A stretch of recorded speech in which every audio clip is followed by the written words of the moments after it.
আসসালামু আলাইকুম এভরিওয়ান, কেমন আছেন সবাই? আশা করি সবাই ভালো আছেন। আল্লাহর রহমতে আলহামদুলিল্লাহ আমিও ভালো আছি। চলে আসলাম আবার প্রতিদিনের মতো নতুন আরও একটি ভিডিও নিয়ে। আশা করছি আপনারা সম্পূর্ণ ভিডিওটি দেখবেন। ভালো লাগলে লাইক কমেন্ট শেয়ার করবেন। আর যে আপু ভাইয়েরা আমার চ্যানেলটিকে এখনও সাবস্ক্রাইব করেনি, সাবস্ক্রাইব করে পাশে থাকা বেল বাটনটি অন করে দিবেন, যেন আমি নতুন কোনো ভিডিও ছাড়ার সাথে সাথে আপনাদের কাছে নোটিফিকেশন চলে যায় আর আপনারা একটু সময় করে আমার ভিডিওটা উপভোগ করতে পারেন।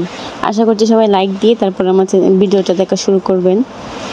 তো আজকে হলো সকাল সকালে গাছ থেকে কাঁঠাল নামানো হচ্ছে। দেখেন গাছ থেকে কাঁঠাল পেকে একদম পড়ে গেছে, তো এটা শেয়ালে হয়তো বা খেয়ে ফেলছে। তো আমাদের প্রত্যেকটা গাছের কাঁঠালে মানে এরকম পেকে পড়ে যাচ্ছে, কিন্তু খাওয়ার মানুষ নেই, কাঁঠালগুলো গাছ থেকে নামানোরও মানুষ নেই। আমাদের শ্বশুরবাড়িতে আর কি মানুষ খুবই কম, আর কাঁঠাল খাওয়ার মানুষের সংখ্যাও কম, এর জন্য আর কি এগুলার কোনো খোঁজখবর রাখা হয় না। তো আমার শাশুড়ি এগুলার খোঁজখবর রাখে। তো আজকে সকালে আয়াতের বাবা একটা লোক আসছিল আমাদের পুকুরে কাজ করার জন্য আর কি, তো ওনাকে দিয়ে হলো গাছ থেকে কাঁঠালগুলো নামায় নিছে। তো এগুলো নামানো হয়েছে। তো এগুলো দেখবেন যদি একটা কাঁঠাল ভাঙা হয় খাওয়ার জন্য 3 ভাগের 1 ভাগও খাওয়া হবে না, আর বাকিটুকু নষ্ট হবে, মানে আমাদের গরুকে খাওয়ানো হবে। এরকম কাঁঠাল একদমই কম খাওয়া হয় ওদের বাড়িতে। তারপরে যে কাঁঠালগুলা পেরে রাখছে, আমার শাশুড়ি বলতেছে কাঁঠালগুলা পেকে গেলে তারপরে এগুলা বিক্রি করার ব্যবস্থা করা হবে। ওই যেই লোকটা কাছ থেকে কাঁঠালগুলা পেরে দিছে ওনাকে দিয়ে আর কি বিক্রি করাই দিবে। তুমি কি করবা এখন?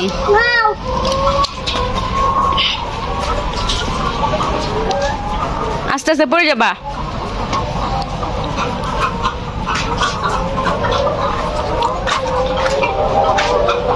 রাখো, ডিম উঠাও।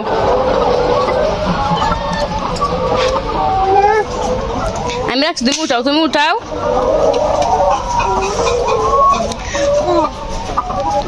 হাই দিয়ে দাও, সবাইকে হাই দিয়ে দাও।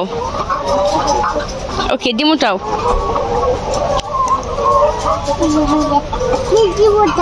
আমি উঠাবো, তুমি আগে উঠাও। উঠো, তুমি সবাইকে দেখাও।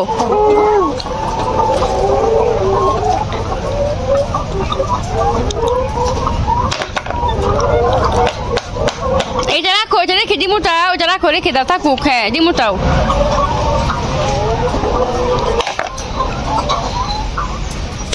ওকে ওকে, ডিম উঠাও।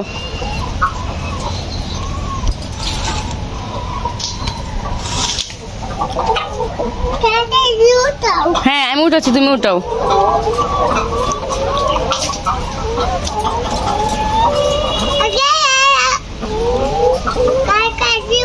হ্যাঁ, এখানে একটু উঠাবো, তুমি উঠাও আগে।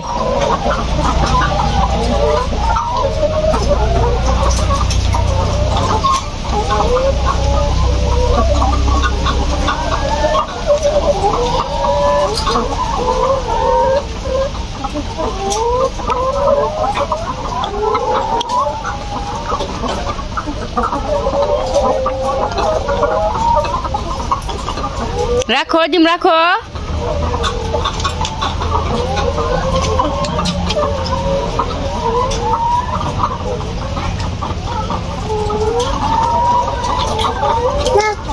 আমি রাখবো, তুমি আগে উঠাও, তারপর আমি উঠাচ্ছি, তুমি উঠাও।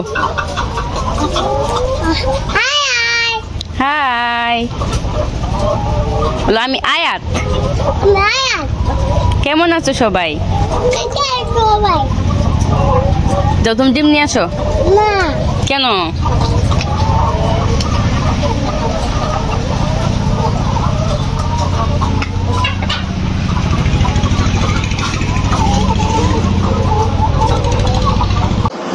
আর তারপর সন্ধ্যার পরে আয়াতের মামা আসছিল রিশাদকে নিয়ে। অনেকদিন আমি কিন্তু কিছুদিন পরই বাবার বাড়িতে যাই, আপনারা হয়তো বা জানেন। তো এবার প্রায় 15 দিন হয়ে গেছে আমি এখনো বাড়িতে যাই নাই। তো আমার ভাই আসছে আমার ভাগনাকে নিয়ে, হঠাৎ করে চলে আসছে, কোনো বলা কওয়া নাই। তো আসার পর এখন ওরা চলে যাবে। তো তুষার দুষ্টামি করতেছিল, আমার ভাইয়ের নাম হয়েছে তুষার। তো তুষার দুষ্টামি করতেছিল আয়াতের সাথে যে তোমার বালিশ আমি নিয়ে যাই, তো এরকম করতেছিল। তো আমার ঘরের লাইটিং তেমন ভালো না, এই জন্য সবাইকে অনেক কালো লাগতেছিল। আর তখন প্রায় রাত 9টা বেজে গেছে। তো তুষার এখন চলে যাচ্ছে, আয়াতের মামা চলে যাচ্ছে এখন। তো বাগনাকে নিয়ে আসছে আর আরেক বাগনাকে দেখার জন্য। তো রিশাদ যাওয়ার সময় বলতেছে যে মামা চিপসের প্যাকেটটা রেখে দাও, আমি চিপস খাবো না। তো আমি ওর চুলটা ঠিক করে দিতে আমার মনে ছিল না, যাওয়ার সময় মনে হচ্ছে যে বাবুর চুলগুলো এলোমেলো হয়ে আছে।